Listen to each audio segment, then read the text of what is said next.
Hi there. I think this is the music that my husband plays for the ringtone for when his wife is calling. I think it is, but anyway.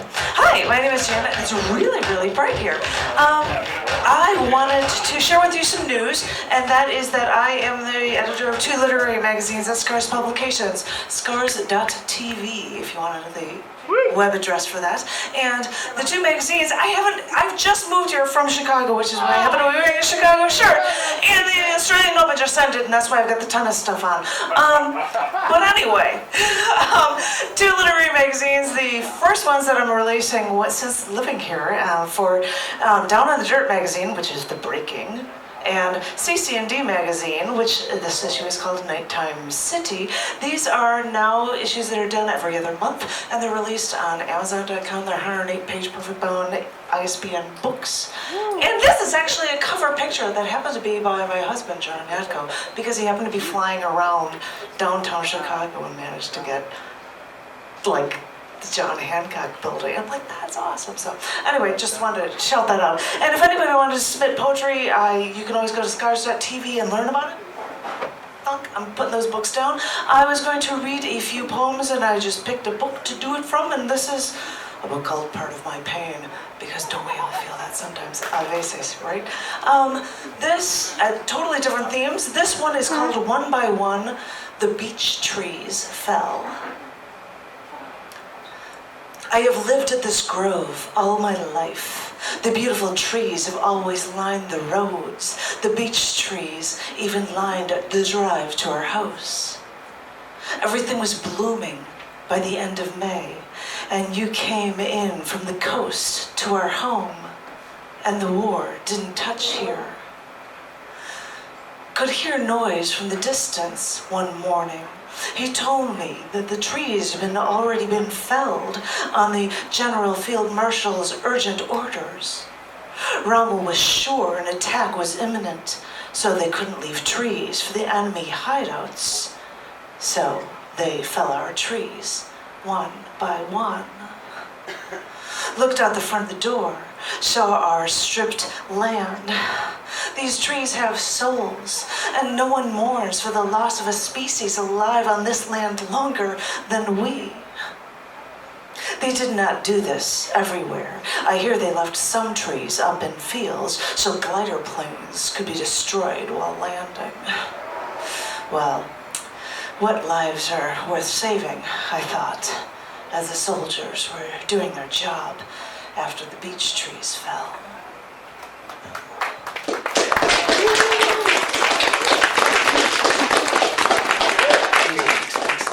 Two references there, or some vegetarian ones. So this is a poem that I wrote a while ago while I'm working at a Kmart for doing photo work. This is called Vegetarian Stands by the Meat Sale. I'm going to say that again so that it actually sounds like I made sense. Vegetarian Stands by the Meat Sale. It's raining out, and no one wants to be outside. And if they do come here, they just want to get the bare essentials and get home as quickly as they can. They surely don't want to be actually contending with me, just trying to make a living. A huge clock looms at the opposite wall. I keep glancing at the time and think of that huge calendar looking over New York in the book Atlas Shrugged, where everyone is reduced to merely trudging through their days. Someone just wished me good luck, because I think everyone here would rather be sleeping than here. And it's true. I just glanced at that clock again. It's only 1/8 of the way through my day.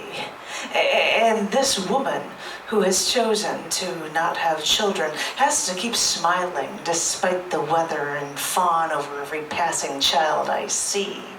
This vegetarian stands near the sign saying, "Hot ham at the deli sale today," as employees place baked and fried chicken in packages for sale behind me.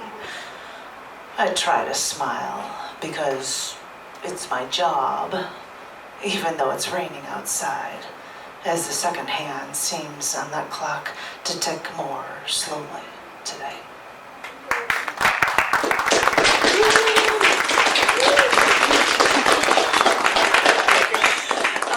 Because I need something happier, this is my palate cleanser for the end, I guess. There's something happier sounding, I guess. This is called my future job options.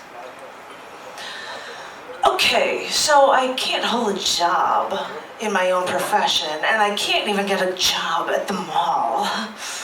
Not having an income really pisses me off. I want to yell at the world for not giving me the job I'm owed. I mean, I get the point. I get to the point where I want to hit things, and that's when it occurs to me.